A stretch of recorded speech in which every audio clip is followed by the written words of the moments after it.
I've actually been a silent student through all the classes because I listen to all the tapes and recordings at YouTube over from Singapore. So I seldom get a chance to share because I'm not physically there.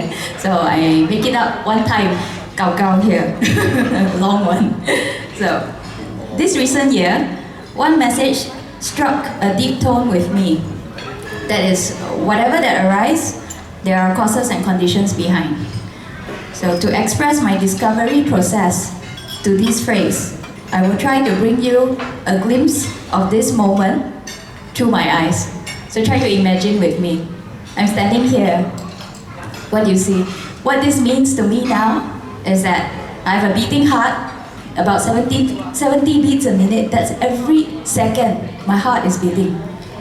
So is yours. The temperature is maintained at 37 degrees Celsius, otherwise it would be called a fever. Same for all of you. I have functional organs. My eye, my ear, my nose, my brain, liver, bladder. My arms can move in a healthy way. My legs are able to bear my weight to stand.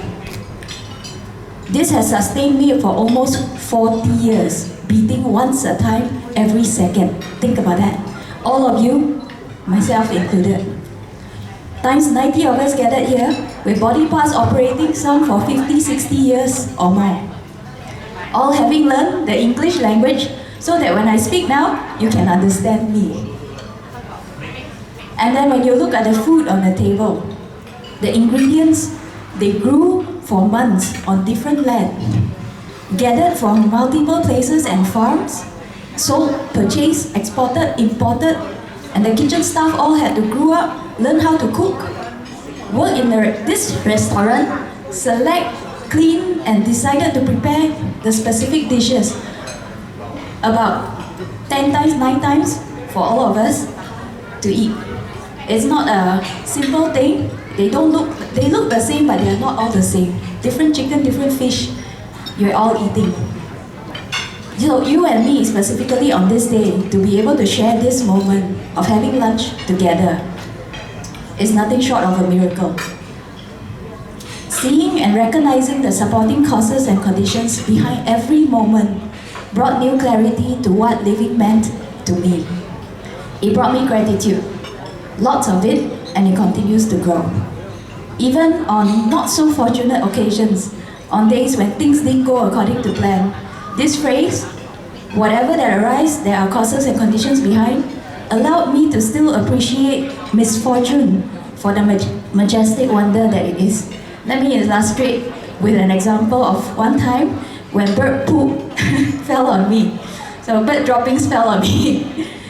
Contemplating the conditions behind, the bird had to hatch from its egg, grow up, able to learn to fly just above me on the day and time I intended to be walking under a sunny day with no strong wind, and it had to have the urge to answer nature's call in front on top of me.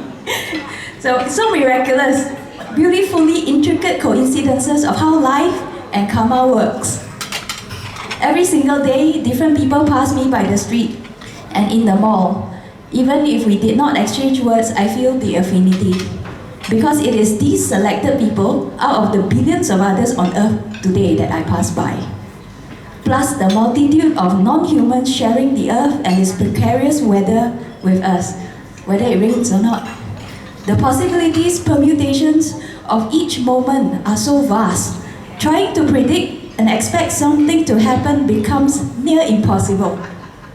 Yet I used to get so disappointed when things didn't go the way I predict or the way I expect.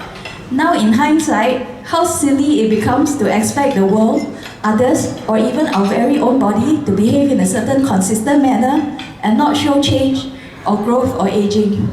Even just after one passing day, there is 24 hours of wear and tear, wrinkles forming and deterioration.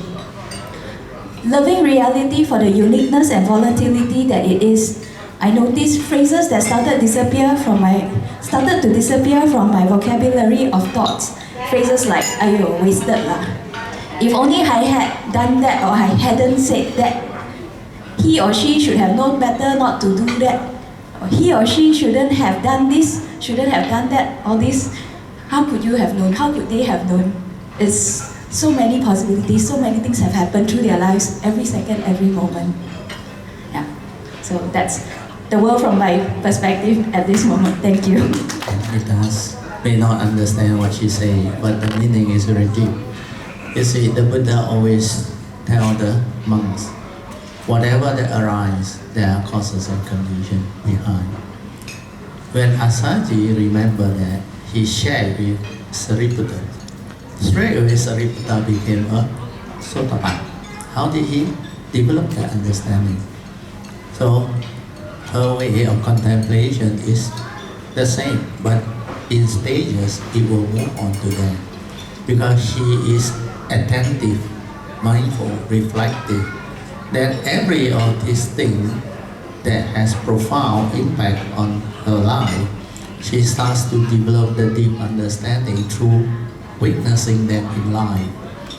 That's why he has this gratitude and joy. He thanks the good karma, the good condition, the good understanding that she had. And everything is like happening, and it's not by chance. So a lot of you take for granted when the birds poo, or we call it shit, not so nice when you are eating, but it's okay. Drop on you. Normal reaction of most people is what? Yeah, suy the water. Correct? Because you will get affected. Then you say, what am I going to do? So smelly. So you will run to the recycling cleaner, then you will be cursing for many hours. Even at home you will tell your story. Then this becomes deposited in your memory. But once she shared just now, I don't know how many of you recall. He said a lot of this frivolous or useless thinking, there is no more reality. She starts to understand and see they are no more in her vocabulary, no more in her memory. That's why life becomes more simple, more direct, more appreciative when you understand condition. Things is just the way it is. Why do you want to get upset and unhappy?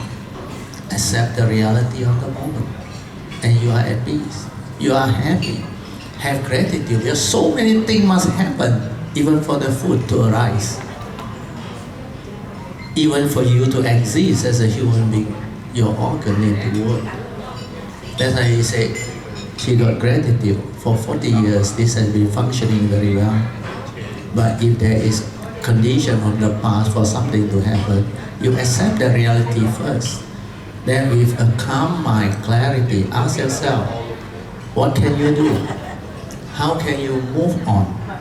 Because this is a reality. Not only I subject to karma, every living being is subject to karma. They have their past, I have my past. So a condition of the past is like that. A condition is like this. I accept at peace, I work towards it. I overcome it through wisdom, through understanding, following the Eightfold Path. No wrong thought, no wrong view. With right view, I arise the right thought. Then I find out who have gone through life and survived with all this disease or whatever. Then if I should have a second opinion, consult another doctor, I do it. But these are positive things. Instead of worrying about it, cursing yourself, cursing everybody, blaming everybody for what happened, means you don't understand the Dhamma. The Dhamma is whatever that arises, there are causes and conditions. And these causes and conditions the Buddha had taught. The 5 daily contemplation. We are all born our karma, heir to our karma, conditioned and supported by our karma.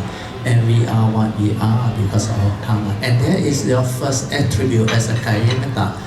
You must understand that. Then you can progress along the path of Dhamma. Okay? Now is it clearer? Clearer? Yes! Otherwise, a lot of people, what is she talking about? Suddenly from Dhamma to all these things, it is all related if you understand. But if you don't understand, you may find it very weird. So all this is what Dhamma is all about. You have your way. You can come out with your own unique way. Then when you share, those who have Dhamma, they will know. Because she herself told me while at home, she said the last 3 years was really transformative. because a lot of things happen to her life, her career, all go for the better. Because she started attending the retreat and become serious about Dhamma over the last 3 years. And he said he starts to witness all the things that I share and say happening in life. That is what you must do. Be mindful, be heedful, be attentive, to observe, to understand. Then the gratitude, the understanding will transform you. And you will no more behave the old way, full of selfish intent within doing things that are always about you, not about appreciative mind and all those things.